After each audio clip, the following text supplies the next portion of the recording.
Didn't know I had so many relations in the room. Also, a warm welcome from me. It's great to have you all here. I thought, before I hand over to Rachel, I'd just give you a very brief explanation of why we're all here in the first place. The Valentine story on this really started in 2016, when my brother and I sat down, presumably over a glass of something, and we're just thinking back on the history of Valentines and its absence of legacy in Dundee. I mean, we knew all about German journalism, but we felt that just the achievements of the company had never been properly recorded. We did, after all, have about 1,000 employees at one time. And we were one of the sort of pioneers, in fact, we were the pioneers of photography in many ways, my great-great-great-grandfather. So we had no sort of, we had nothing against German journalism. In fact, I've got a vague connection to all three. My father-in-law was was a director of jute industries. There is a very, very distant relationship to the Thompson family, so I claim a tiny little bit of journalism. And as for the last of the three J's, if you got the biggest Keeler's jar, I don't think you could put all the jams I've got myself into in my life into that. Anyway, the thought was that we would try and do something about this, the legacy, and we, very sadly, Malcolm died at the end of 2016, and it wasn't until 2018 that I felt able really to try and do something about it.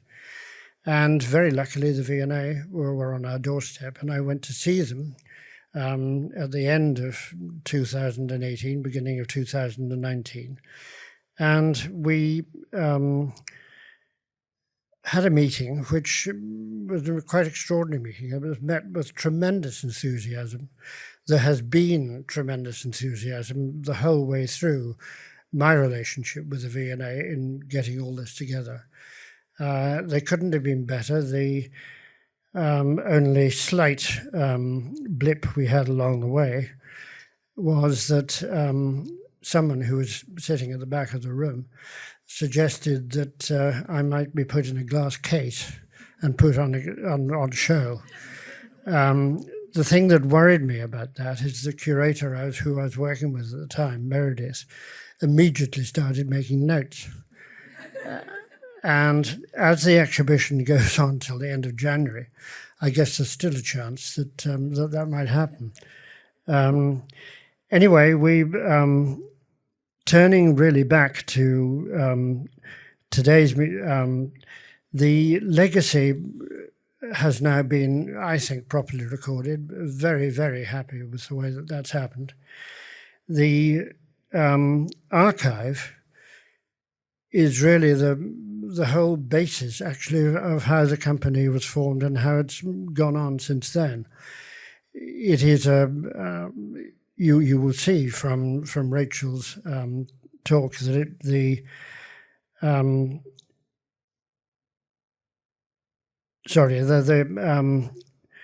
you'll see the extent of it, and it's the fact that our company started in 1825. It has gone on from that into being a major greeting card company. But there are lots of other major greeting card companies, and nobody actually really has the legacy that Valentine's had in evolving through that process. So I'm going to hand over to Rachel. I've been working with Rachel for quite a bit, on and off, for a few years. Never a dull moment as far as working with her is concerned. And so without putting any pressure onto you, Rachel, take it on.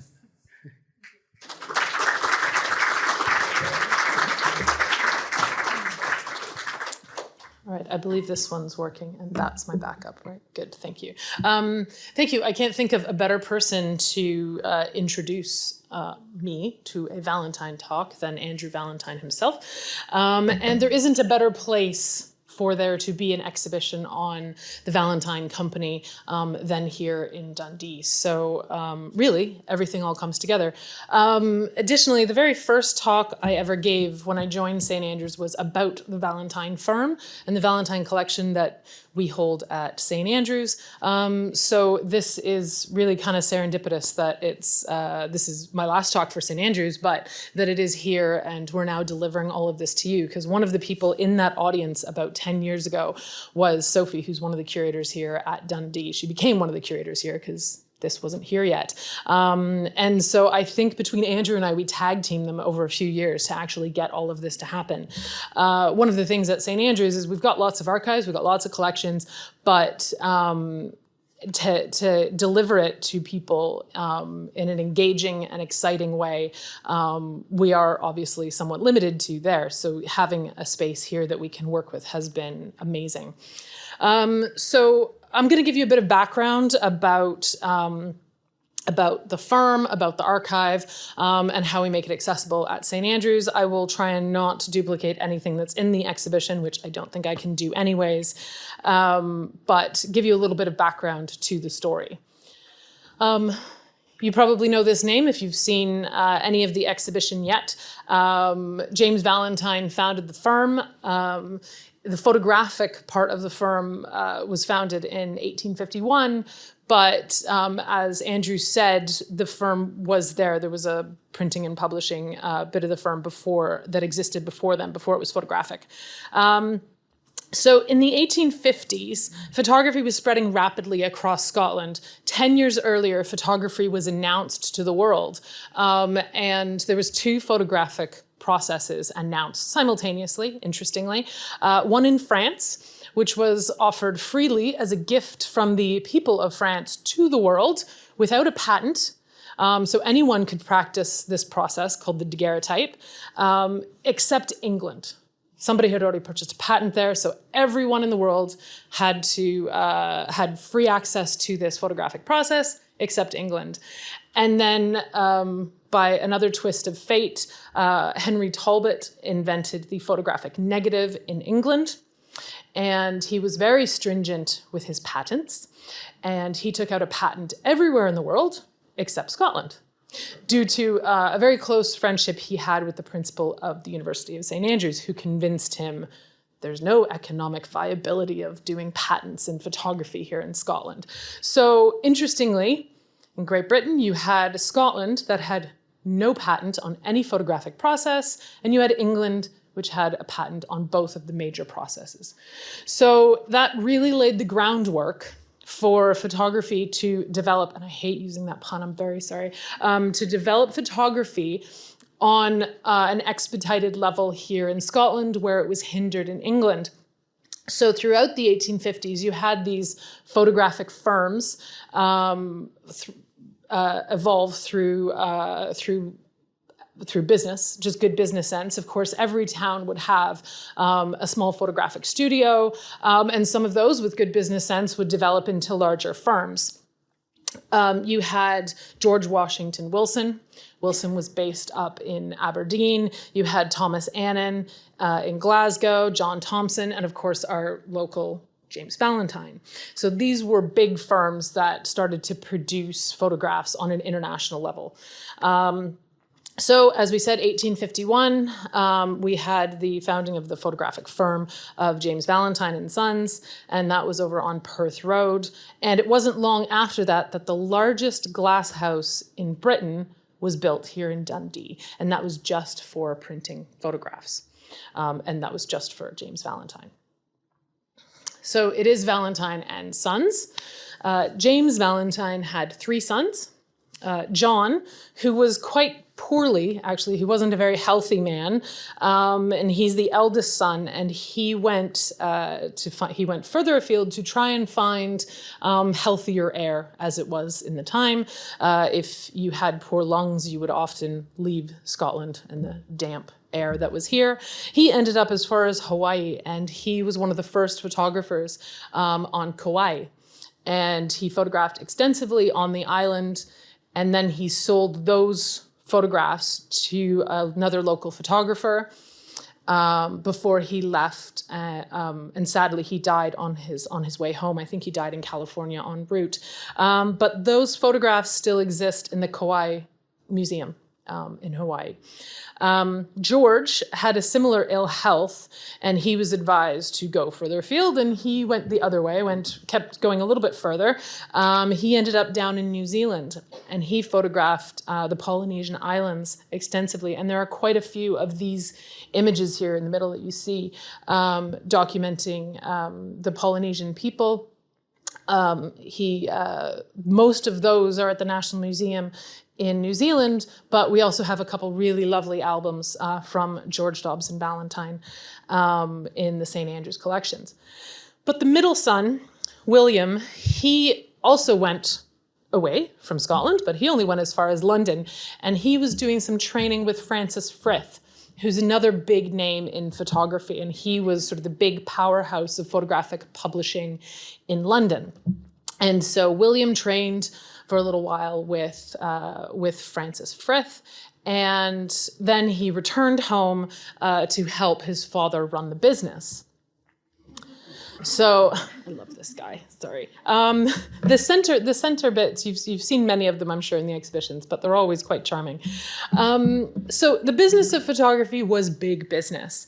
James and his son William, they grew the business beyond a single photographic studio or sort of a larger publishing house for local Dundonians.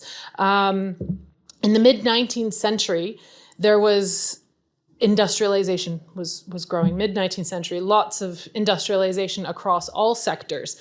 And this led to a rise in a societal class, and a societal class that had a lot of free time and more money. So leisure activities started to crop up. You get zoos, museums, more people doing sports and hunting sports for leisure activities. And of course, there was more efficient travel due to the industrialization. So this was all a really perfect setup for a booming tourism industry. You had, perhaps they were middle class, I'm not really sure in the social history of anthropology, but this class of people who had a little bit of extra money, a little bit of extra time, and ways to get around. And it wasn't just rail travel, which was, of course, a booming network, but you had a better network of roads, you had better waterway transport, all of which across the British Isles really pushed this tourism industry. So in that respect, for this social class, they had a desire to also document and bring souvenirs, bring mementos of their travels. For a lot of those travels, it was to Scotland because this was sort of new areas for them. They wanted to show off those adventures to any of their friends and family who are still in Birmingham or London or Manchester who might not have seen these places. They wanted to show off those adventures. They wanted to show off that they had a bit of free time and free money, or extra free money, that would be lovely.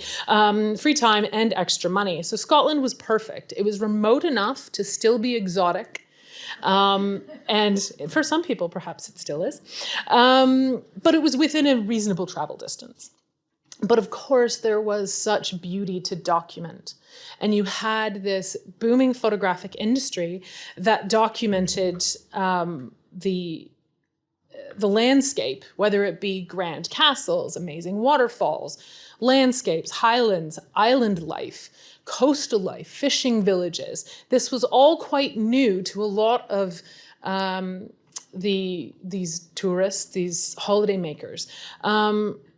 Initially, they might have only seen drawings of such places, very good drawings perhaps, or have been retold of such places through text, where they then have to make that image in their imagination. But the exactness of photography was something that was really new and really interesting for many people. So the grand monuments, the tourists and visitors, they wanted to bring as much of that back with them as possible. The people and the places that were documented, we thank them today because as a visual record, these photographers that went out and documented the landscape en masse create such a wonderful document of Britain and of Scotland. So it also gave rise to the armchair traveler, which was not necessarily a new thing, but to be able to travel the world visually with photography was also something new. Somebody who might not actually leave London, they could still acquire a beautiful album from Inverness. They could acquire an album from South Africa. And they would have this, they would be able to take this curated journey with the photographer as the photographer and the publisher wanted to illustrate for them. So there was not only a lot of tourists that would come here to Scotland, but there was a lot for photographers to capture. Unique ways of life were still seemingly untouched by this industrialization. That would all pretty quickly change. This image here is on St. Kilda.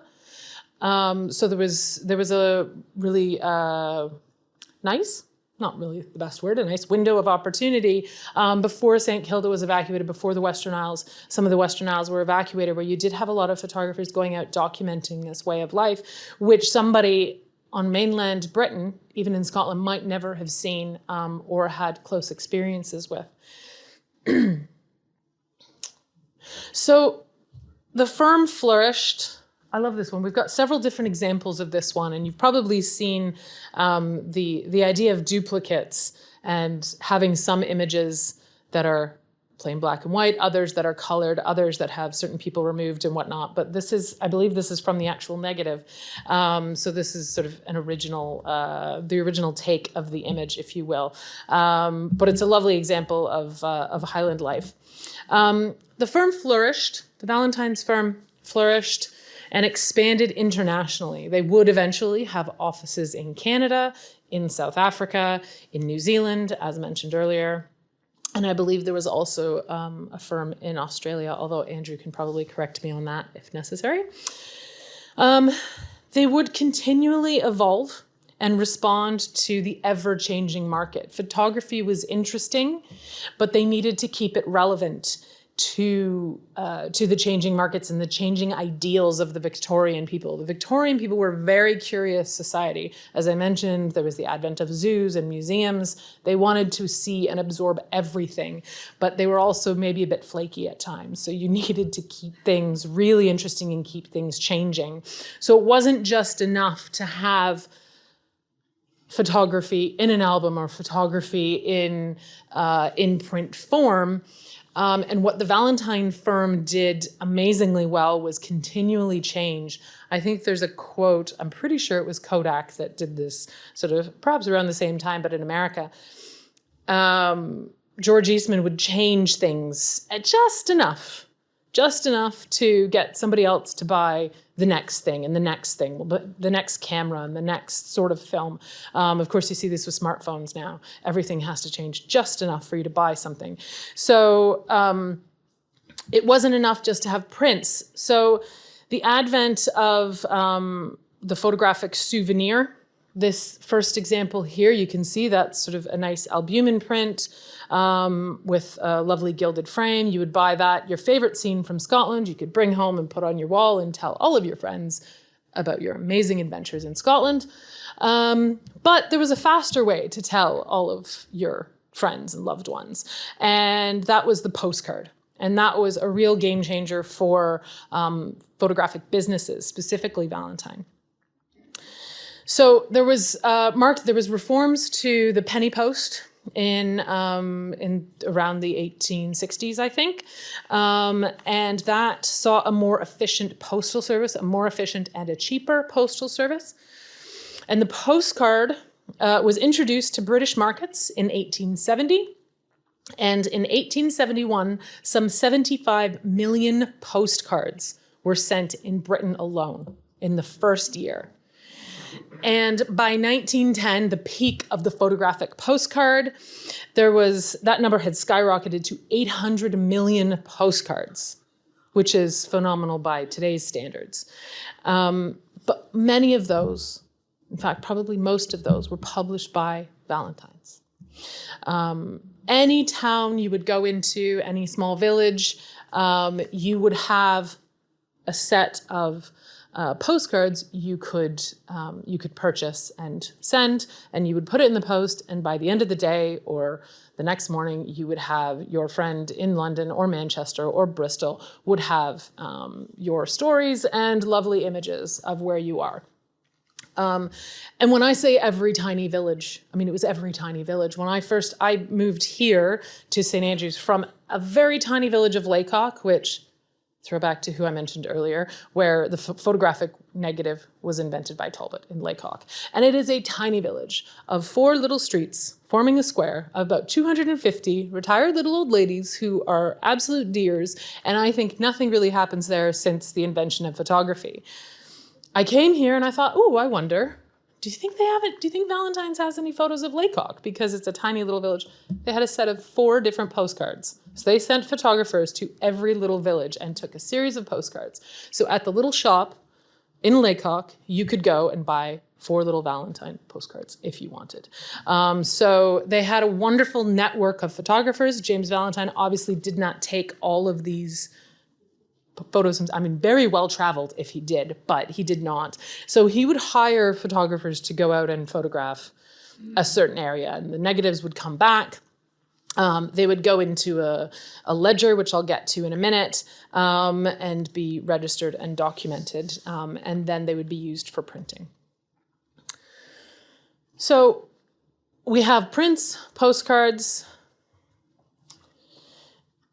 The idea of the album wasn't anything new. The idea of an album predates photography anyways. An album is just a collection of things, whether it be a collection of songs or a collection of poems or a collection of photographs.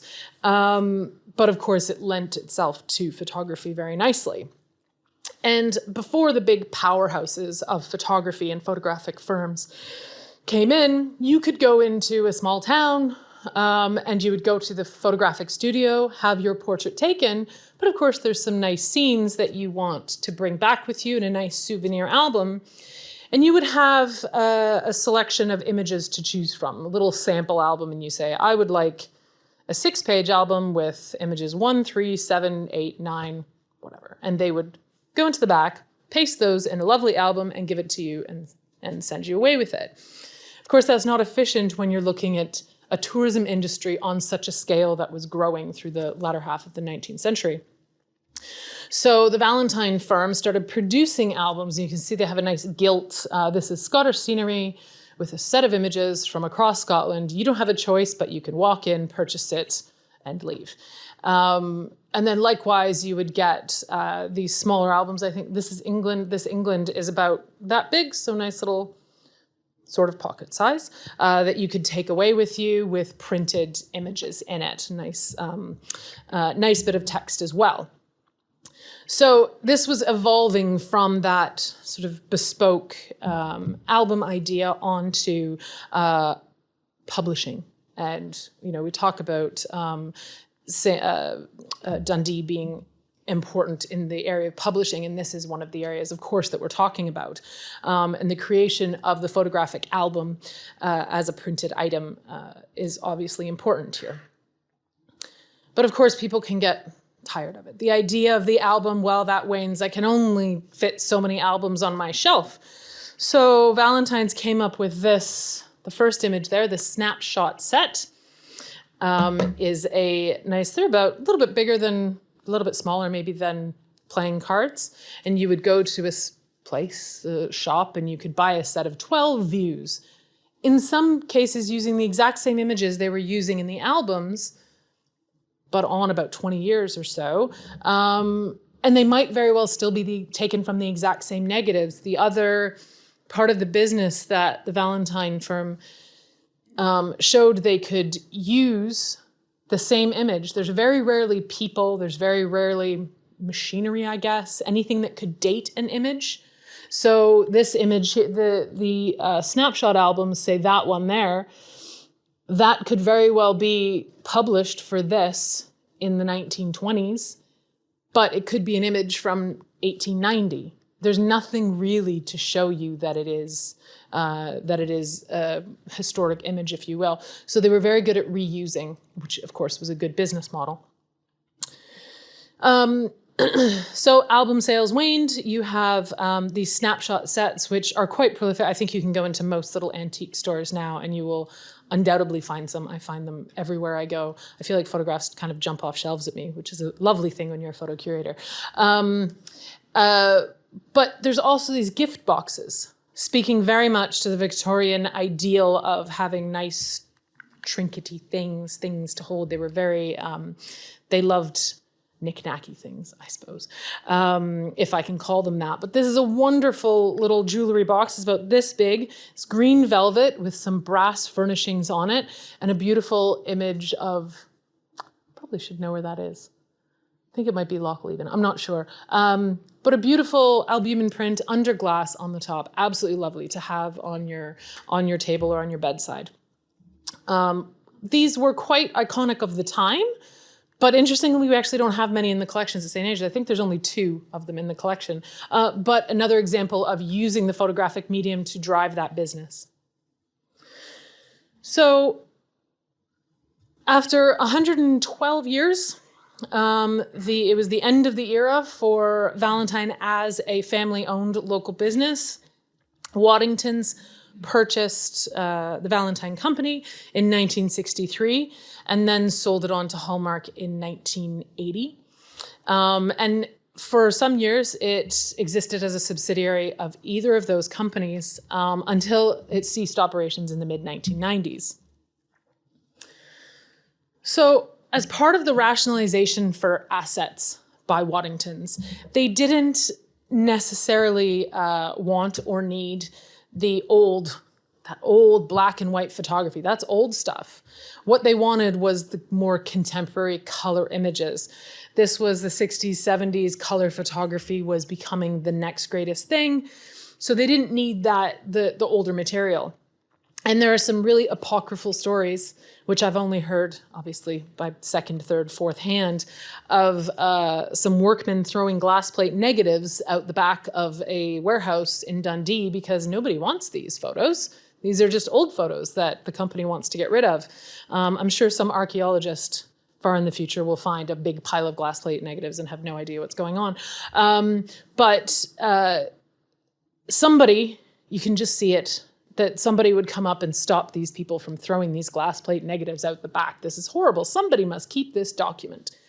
So yes, somebody did interject and offered the collection to St. Andrews. And in 1971, the University of St. Andrews was offered the collection, and we took that in happily. Although it was a big collection. It's about 180,000 images, which is extensive. And it takes up quite a bit of space because a lot of them are glass plate negatives.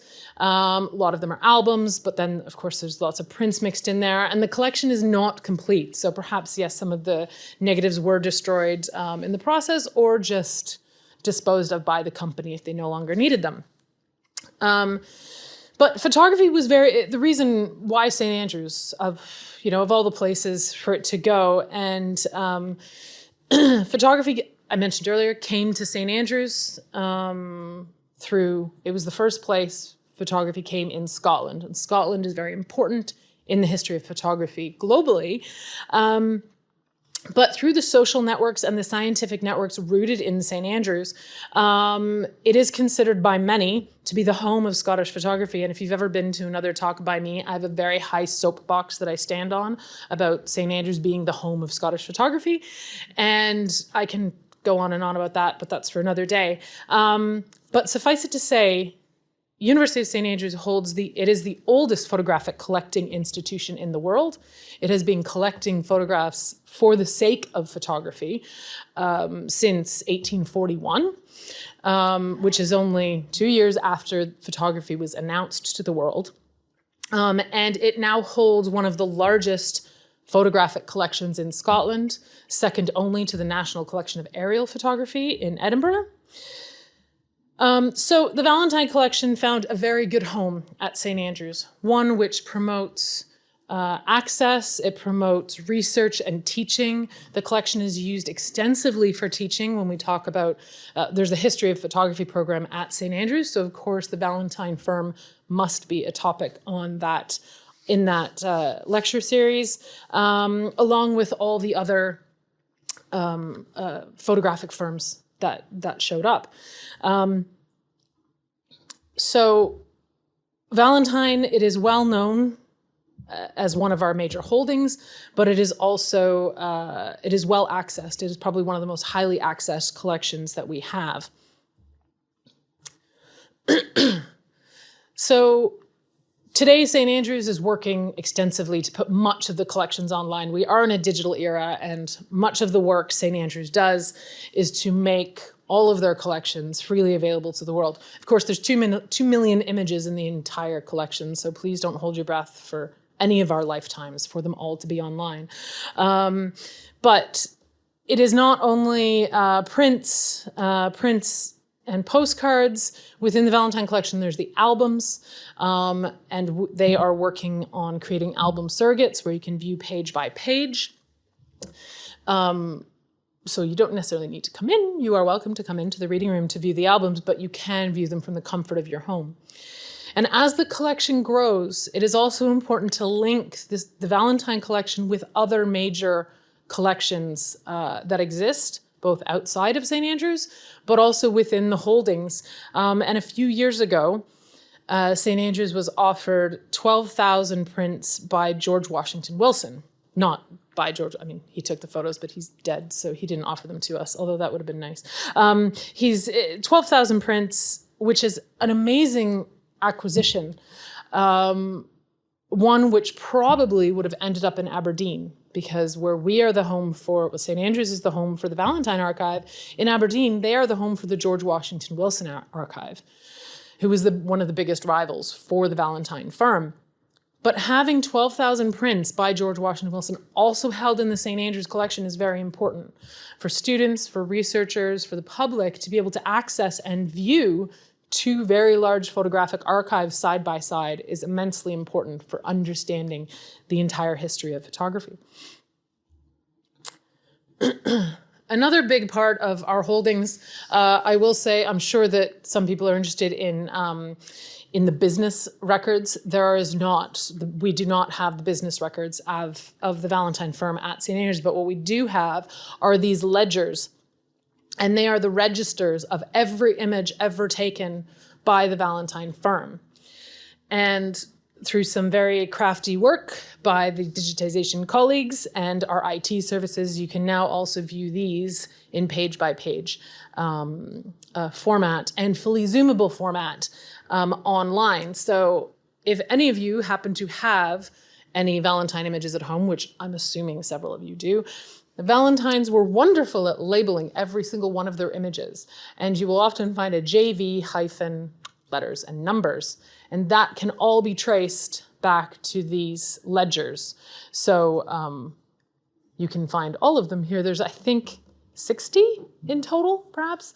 And you work your way through them. And so, for example, it would be JVD D1080, and you can find out where the photo was taken, sometimes by whom.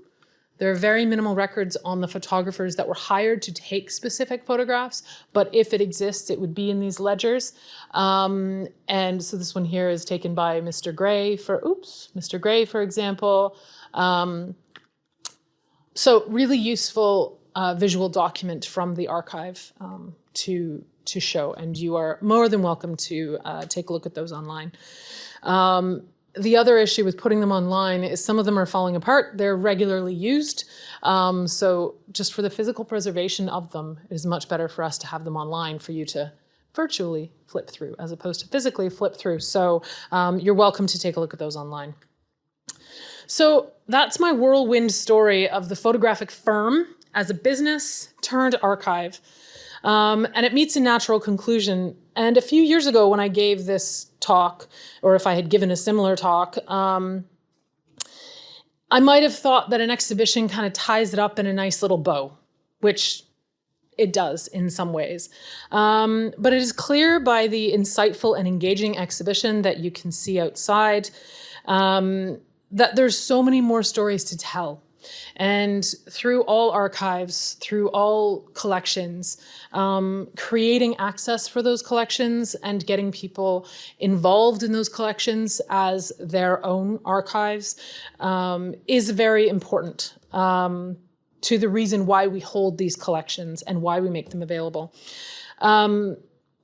So this entire exhibition outside, it really illustrates the power of photography and the inspiration shared via photography, and what the reason was for photography being created was to share ideas and inspire people to do more with it. So I think you're going to have to give me 2 slides of thanks.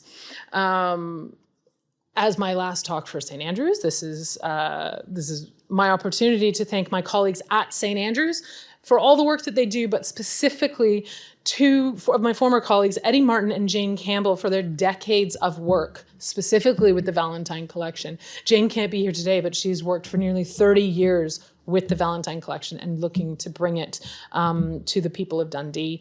And Eddie had been doing all the digitization to make it all available. And then, of course, we have to go back to this cat because the cat's delightful. But also to the V&A for giving us the time and the expertise to bring the story back to the people of Dundee, and the exceptional curatorial work of panel to make this most engaging exhibition. I'm confident that I speak for both Andrew and myself, having tag teamed the V&A on this for a few years, the immense gratitude for lending us this space and being able to bring the exhibition to you. And I hope you thoroughly enjoy it.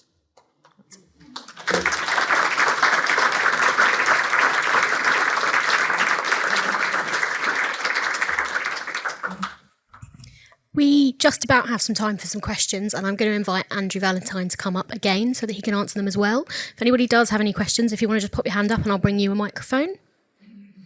I'm hoping somebody does. Someone was going to ask about business archives, you see, and then I answered the question already. We don't have Just too good at your job. I know. Oh, there's one at the back. Oh. You break the ice. Thank you both very much. I really enjoyed that, both Andrew's introduction and your whirlwind tour, Rachel. And it provoked a lot of memories for me as well. I love photographs, I love the visual memories as well. But I'm interested in a sort of practical question and then more of a sort of commentary. You mentioned the glassworks in Dundee, and I'm just curious where they were.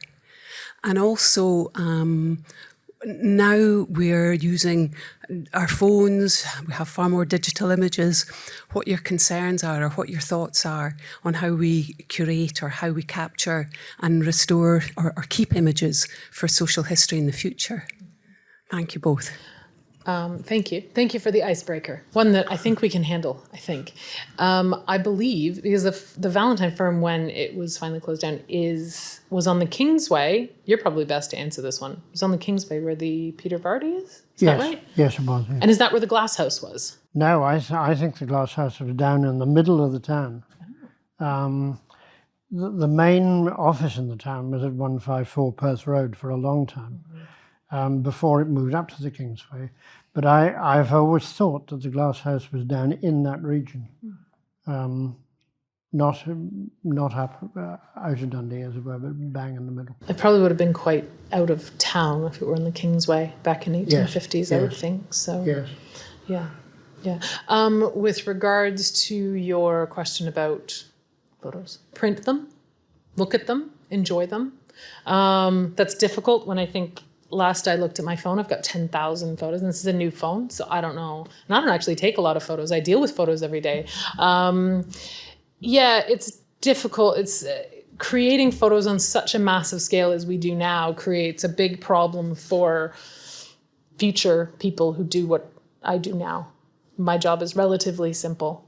Having said that, we did just acquire, before I left St. Andrews, we acquired a collection of 1 million photos from one particular photographer, Jeremy Sutton-Hibbert, who has been photographing extensively in analog and digital. So the other thing that St. Andrews does is they are still collecting contemporary work, while our roots are in historic archives, historic collections, and telling that birth story of photography. We are still collecting contemporary work. So the challenge for future researchers is a big data management issue, which is what we found when dealing with a collection of 1 million images, 90% of which were digital. The trick, and the reason why we were able to acquire that archive, is because they were meticulously organized and cataloged, because there's no way we can do that. It's one thing to catalog an album of 200 images, which might take you a few days. It's another when you have folders of images. So for the sake of those who come after you, your children and your grandchildren, who will probably have some method by which to view your images, having them organized in a nice, enjoyable way, and printing them. I mean, we all take them, but nobody prints photos anymore, and it's quite unfortunate.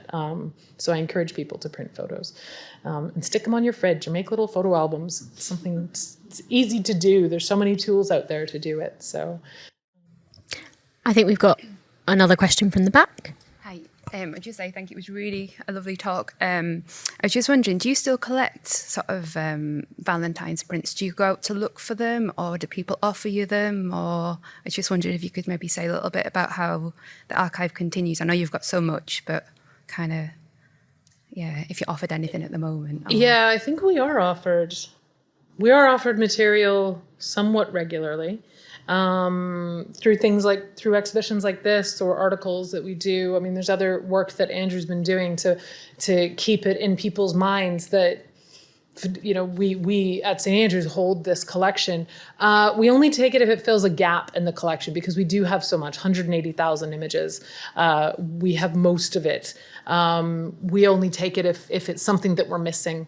If, you know, that image that I showed before of the ledger, we don't have all of those images. They didn't exist in the business archive, in the archive when we acquired them. So if there is something there that we're missing, we'll take it. But otherwise, no. There is often a reason to give it to somebody else besides St. Andrews as well. We have a lot of Valentine material, and I would love to see Valentine material in nearly every collection around Scotland, because it is such an important visual document. If you've got a set of photos of Dunoon, then offer it to the local Dunoon Heritage Society or a local museum. We have a lot of stuff. Doesn't mean we don't want more stuff. Love collecting stuff. I work in archives for a reason. But yeah, we can often help point people in other directions as well. So, Ooh, just coming.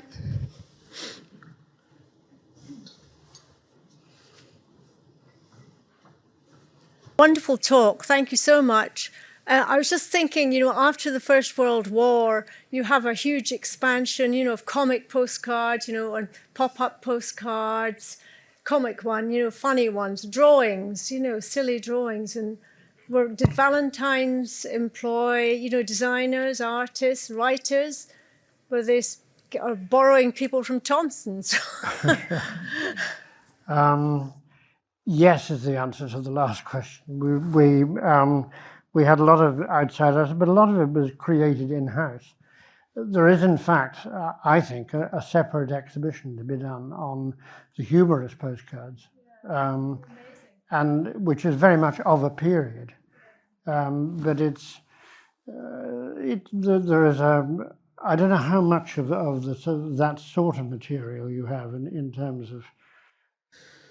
I think we've got at St. Andrews, there is a few of the sample books. So the business side of things, there's the ledgers, as I mentioned, but then there's also the salesman. There's one of the salesman catalogs here, which is beasts that are sort of held together with belts and straps and things, that a salesman would go out to a local shop and say, which ones do you want for your to put on sale?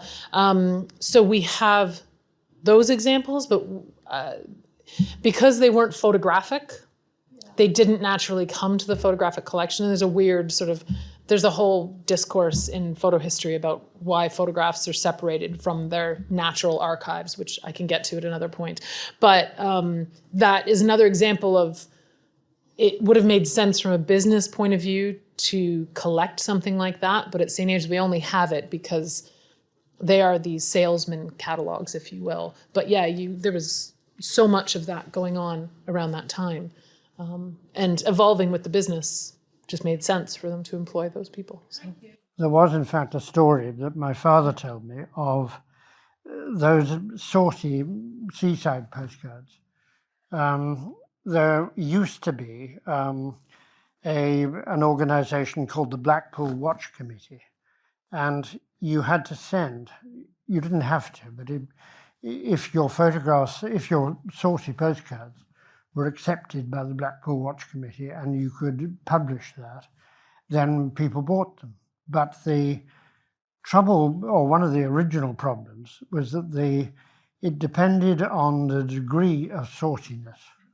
And if you sent in your postcards or the fancy postcards, and my father always felt that if the ones that were the sauciest were clearly the best sellers, and if you put in some really, really saucy material, and then they just put in a whole lot of quite saucy, the Blackpool Watch Committee was composed of a lot of very strict ministers who didn't actually understand the sauciest, so passed them, leaving the company free to publish all the bestsellers because they had been passed by the Blackpool Watch Committee. Well, Andrew, I feel like that's a really good point to end on. I just want to take a second to thank you both for such a wonderful talk. Thank you, Andrew, for being here. And I wanted to encourage everyone to go and see Sincerely Valentines, From Postcards to Greeting Cards, if you haven't already, which is co-curated with Panel and St Andrews, who have both been wonderful collaborators and we've loved working with. And on your way out, we've also got some postcards for you to fill in and give us some feedback. So if you'd like to do that, please do. Thank you very much.